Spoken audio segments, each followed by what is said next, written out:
분노가 극단적인 상황에 이르게 되면은 우리가 흔히 말하는 묻지마 범죄에 이를 수 있다는 거죠. 뭐 비교적 최근에 일어난 묻지마 범죄들을 보시면요. 예. 아니 애한테 낫을 휘둘러요? 예. 보면 아시겠지만 범행 장소 자체가 길거리, 공원 이런 공공장소에서 보통 거의 3분의 2가 넘는 거죠. 그러니까 범죄 수는 총 163건이지만 피해자가 288명이라고 하는 상당히 많죠. 많고 범행 대상 자체가 무차별적이라는 것.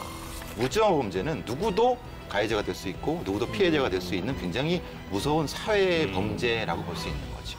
우리가 이 분노라는 주제를 정말 누구나 다 가지고 있는 거잖아라고 쉽게 넘길 일이 지금 아닌 거네요.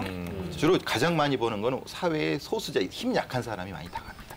젊은 여성들이 갑자기 뭐 이렇게 피해를 당하 이런 경우들도 종종 우리가 보지 않습니까?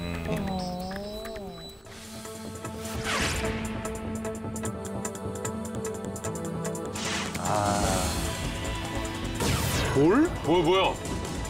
오!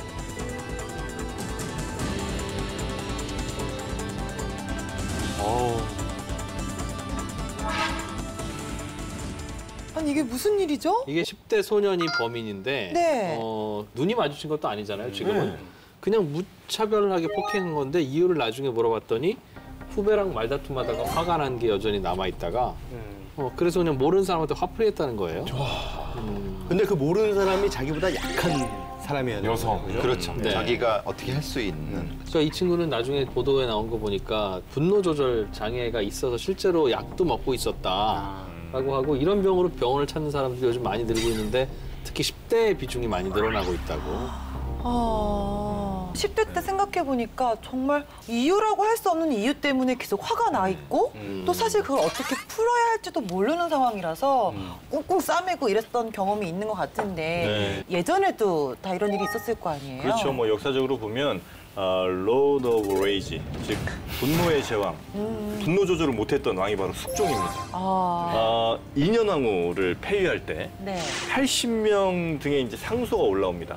그 중에 이제 이름 먼저 적은 사람이 박태보라고 있거든요. 네. 그러니까 숙종이 이 태보 씨의 이 상소를 보고 너무나 화가 나서 직접 신문을 하는데 한밤중에 횃불이 없으니까 골문 가까이에 있는 그 시전 가게를 헐어서 그 땔감으로 쏘으라고. 지금 땔감이 당장 붕에 없으니까 네. 이렇게 해서 직접 추궁을 합니다. 네. 심지어 얼마나 고문을 심하게 했는지 이 박태보라는 사람은 고문 후유증으로 네.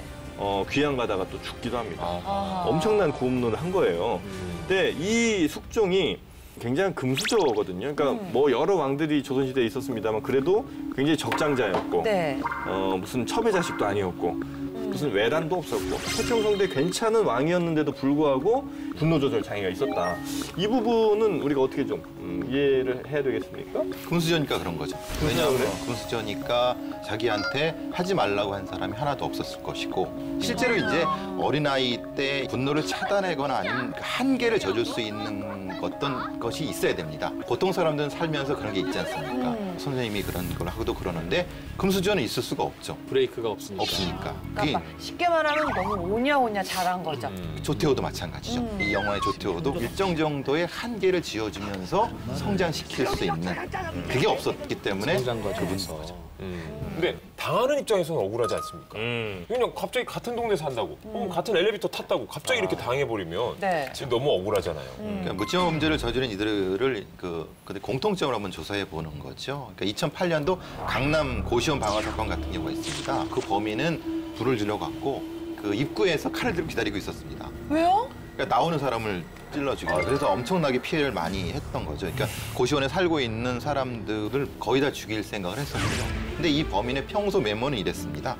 신이 내게 2가지 소원을 들어주겠다고 하면은 난 복권 100억 당첨보다 이 지구를 폭발시키게 해달라고 하는 것이라고 합니다. 분노. 그렇죠. 근데 그 분노가 사실은 자기가 이룰 수 있는 것보다 남을 끌어내릴 수 있는. 왜냐하면 나의 지금 이 상태는 주변 사람에 대한 어떤 걸로 해결하려고 했던 부분이 큰 거고요. 2012년 반포동 초등학교 흉기난동 사건 같은 경우는 교실에 침입한 거죠.